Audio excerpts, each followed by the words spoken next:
ಶಿವಮೊಗ್ಗದಲ್ಲಿ ನರಸಿಂಹನ ಕೊಲೆ ಪ್ರಕರಣದ ವಿಚಾರಕ್ಕೆ ಸಂಬಂಧಪಟ್ಟಂತೆ ಈಗ ಎಚ್ಚರಿಕೆ ನೀಡುವಂತಹ ಕೆಲಸ ಆಯಿತಾ ಸಹಚರರಿಂದ? ನರಸಿಂಹನ ಕೊಲೆ ಪ್ರಕರಣದ ವಿಚಾರಕ್ಕೆ ಸಂಬಂಧಪಟ್ಟಂತೆ ಪ್ರತೀಕಾರದ ಎಚ್ಚರಿಕೆಯನ್ನ ನೀಡಿದ್ದಾರೆ ನರಸಿಂಹನ ಸಹಚರರು. ಸಾಮಾಜಿಕ ಜಾಲತಾಣದ ಮೂಲಕ ಪ್ರತೀಕಾರದ ವಾರ್ನ್ ಮಾಡಿರೋದು. ರೌಡಿ ಶೀಟರ್ ನರಸಿಂಹನ ಸಹಚರರಿಂದ ಪ್ರತೀಕಾರದ ಎಚ್ಚರಿಕೆ. 4 ಗೋಡೆಯಲ್ಲಿ ಹೊಡೆದಿದ್ದೀರಾ, ನಮ್ಮ ನಿಮ್ಮ ಭೇಟಿ ಶೀಘ್ರದಲ್ಲಿ. ಇನ್ಸ್ಟಾ ಸ್ಟೋರಿಯಲ್ಲಿ ಪ್ರತೀಕಾರದ ಸೂಚನೆಯನ್ನ ಕೊಟ್ಟಿದ್ದಾರೆ ಗ್ಯಾಂಗ್. ಈ ಸ್ಟೋರಿಯನ್ನ ಅಪ್ಲೋಡ್ ಮಾಡ್ತಾ ಇದ್ದಂತೆ ಪೊಲೀಸರು ಅಲರ್ಟ್ ಆಗಿದ್ದಾರೆ. ಕಾರ್ತಿಕ್ ಹಾಗೂ ಭಜರಂಗಿ ನಿತಿನ್ ಮೇಲೆ ಪೊಲೀಸರು ಕಣ್ಣಿಟ್ಟಿದ್ದಾರೆ. ಹಳೆ ವೈಷಮ್ಯಕ್ಕೆ ನರಸಿಂಹನನ್ನ ಕೊಲೆ ಮಾಡಿದ್ರು ಆರೋಪಿಗಳು. ಇಸ್ಪೀಟ್ ಆಡ್ತಾ ಇದ್ದ ಸಂದರ್ಭದಲ್ಲಿ ನರಸಿಂಹನ ಕೊಚ್ಚಿ ಕೊಂದಿದ್ರು. ಲಾಂಗು ಮಚ್ಚುಗಳಿಂದ ಭೀಕರವಾಗಿ 5 ಹತ್ಯೆಗೈದಿದ್ರು.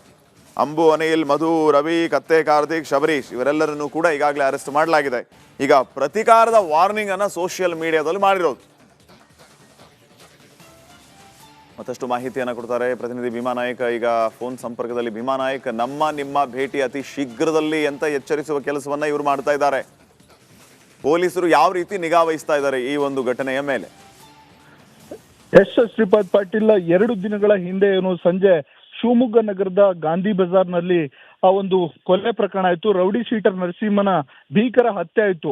ಏನೋ ಗಾಂಧಿ ಬಜಾರ್ನಲ್ಲಿ ಒಂದು ಇಸ್ಪೀಟ್ ಅಡ್ಡ ಇರುತ್ತೆ. ಆ ಇಸ್ಪೀಟ್ ಅಡ್ಡದಲ್ಲಿ ನರಸಿಂಹ ಹೋದ ಸಂದರ್ಭದಲ್ಲಿ ಈ ಆಪೋಸಿಟ್ ಗ್ಯಾಂಗ್ನವರು ಅಂಬು, ಅನಿಲ ಆತನ ಗ್ಯಾಂಗ್ನವರು ಅವನ ಮೇಲೆ ಅಟ್ಯಾಕ್ ಅನ್ನ ಮಾಡಿದ್ರು. ಆ ವೇಳೆ ಬರ್ಬರವಾಗಿ ನರಸಿಂಹನನ್ನ ಕೊಚ್ಚಿ ಕೊಲೆ ಮಾಡಿ ಪರಾರಿಯಾಗಿದ್ರು. ಅದಾದ ನಂತರದಲ್ಲಿ 24 ಗಂಟೆ ಒಳಗಡೆನೆ ಪೊಲೀಸರು ಅವರನ್ನ ಬಂಧಿಸುವಂತ ಕೆಲಸವಾಗಿತ್ತು. ಯಾವಾಗ ಇವ್ರನ್ನ ಬಂಧಿಸಿದ್ರೋ ಅದಾದ ನಂತರದಲ್ಲಿ ಏನು ನರಸಿಂಹನ ಸಹಚರರಿದ್ದಾರೆ, ಕಾಡಾ ಕಾರ್ತಿಕ್ ಆಗಿರ್ಬೋದು, ಆತನ ಸ್ನೇಹಿತರು ಈಗ ಪ್ರತೀಕಾರದ ಎಚ್ಚರಿಕೆಯನ್ನ ಸಾಮಾಜಿಕ ಜಾಲತಾಣದ ಮೂಲಕ ಜೊತೆಗೆ ಇನ್ಸ್ಟಾದಲ್ಲಿ ಸ್ಟೋರಿಗಳನ್ನ ಹಾಕುವ ಮೂಲಕ ಒಂದು ಪ್ರತೀಕಾರದ ಎಚ್ಚರಿಕೆಯನ್ನ ನೀಡಿದ್ದಾರೆ. ಒಂದು ಅಂದ್ರೆ ಇಬ್ಬರು ಸಹ, ಒಂದು ಭಜರಂಗಿ ನಿತಿನ್ ಜೊತೆಗೆ ಕಾಡಾ ಕಾರ್ತಿಕ್ ಇಬ್ಬರು ಸಹ ಈಗಾಗಲೇ ಬೇರೆ ಬೇರೆ ರಾಜ್ಯಗಳಲ್ಲಿ ಇರುವಂತದ್ದು. ಅವ್ರ ಮೇಲೆ ಸಾಕಷ್ಟು ರೌಡಿ ಶೀಟರ್ ಪ್ರಕರಣಗಳು ಸಹ ಇದೆ.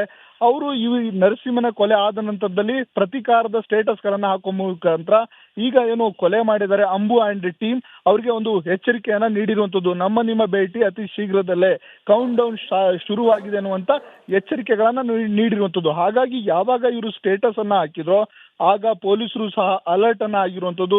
ಅದಕ್ಕೆ ಸಂಬಂಧಪಟ್ಟಂತೆ ಈಗಾಗಲೇ ಪೊಲೀಸರು ಸಹ ತನಿಖೆಯನ್ನ ನಡೆಸ್ತಿದ್ದಾರೆ. ಯಾರೆಲ್ಲ ಏನು ಈ ನರಸಿಂಹನ ಕೊಲೆ ಆಯ್ತು, ಕೊಲೆ ಹಿಂದೆ ಈ ಕೊಲೆ ಏನಕ್ಕೆ ಮಾಡಿದ್ರು, ಜೊತೆಗೆ ಈ ನರಸಿಂಹನ ಬ್ಯಾಕ್ ಗ್ರೌಂಡ್ ಎಲ್ಲವನ್ನ ಈಗಾಗಲೇ ಕೆದಕ್ತಿರುವಂತದ್ದು. ಜೊತೆಗೆ ಯಾರು ಈ ಇಬ್ಬರು ಸ್ಟೇಟಸ್ ಅನ್ನ ಹಾಕಿ ವಾರ್ನಿಂಗ್ ಅನ್ನ ನೀಡುವಂತ ಕೆಲಸವನ್ನ ಮಾಡಿದಾರೋ ಅವರ ಮೇಲೂ ಸಹ ಹದ್ದಿನ ಕಣ್ಣಿಟ್ಟು ಈಗ ಅವರ ವಿರುದ್ಧವೂ ಸಹ ಪ್ರಕರಣ ದಾಖಲಿಸುವಂತ ಆ ಒಂದು ಕೆಲಸಕ್ಕೆ ಮುಂದಾಗಿರುವಂತದ್ದು ಶ್ರೀಪಾದ್ ಪಾಟೀಲ್.